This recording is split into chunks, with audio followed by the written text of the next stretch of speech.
I had been secretly married to my CEO husband for 6 years, but he still would not let our son call him dad. After he missed our son's birthday again because of his secretary, I took out the divorce agreement and left with our son for good. The usually calm man lost control and stormed into the office to demand where we were. This time, neither my son nor I would come back. Mr. Clark, I'll be going abroad for further studies next month. Here is my resignation letter. Mr. Clark looked at me in surprise. This is so sudden. I told him the excuse I came up with. My husband is in Australia. I want to take our child there so we can be together. He nodded. That makes sense. Raising a child alone here must be hard. We all thought you were a single mother. I smiled. I was not. But soon, I would be. As I stepped out, I ran into Matthew Grant and Quilla Xander walking toward me. Matthew was my boss and the father of my child. 7 years ago, I was his personal secretary. One chaotic night, after too much drinking, we had a child. This year marked the 6th year of our secret marriage and the 6th year he refused to let our child call him dad. Matthew walked slowly, as if he were deliberately matching the pace of the woman beside him. Quilla was holding a report in one hand and clutching the hem of Matthew's suit with the other. Their lovey-dovey act was almost painful to watch. As we passed each other, my heart sank. I could not help saying, "Matthew." He stopped and looked at me with a cold expression. "Miss Langley." His polite but distant tone carried a warning.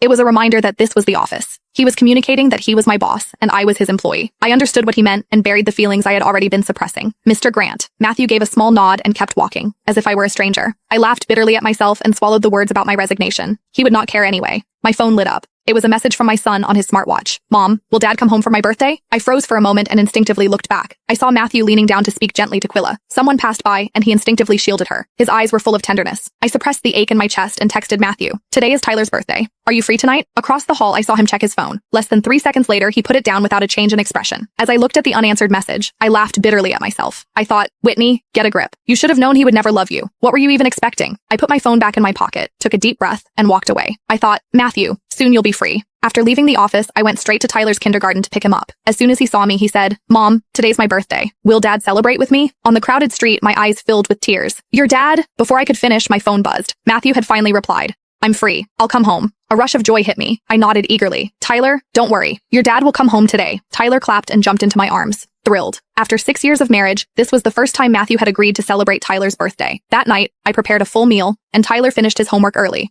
1 hour passed, then 2, then 3. I sent message after message on my phone. I asked Matthew if he was coming, but as usual, there was no reply. Tyler seemed to understand. He looked at me hesitantly. "Mom, is Dad too busy?" A sharp pain hit my chest. I wanted to explain, but no words came out. In the end, I said, "It's okay. I'll always be with you." Tyler did not ask further questions. He quietly picked up his birthday hat. "Mom, can you put it on for me?" I nodded. As I reached for it, I noticed Quilla's latest social media post. "Today was great. I really enjoyed myself." The photo showed a beautifully plated dish at a high-end restaurant. Even though no one's face was visible, I noticed the wedding ring peeking out in the top right corner. It was the one Matthew and I had chosen when we got married. He had always worn it on the pinky of his left hand. He didn't want others to know that he was already married. How ironic. The ring that was supposed to symbolize marriage had become a symbol of Matthew's single life. On Tyler's 6th birthday, he was having a candlelit dinner with his lover at a fancy restaurant.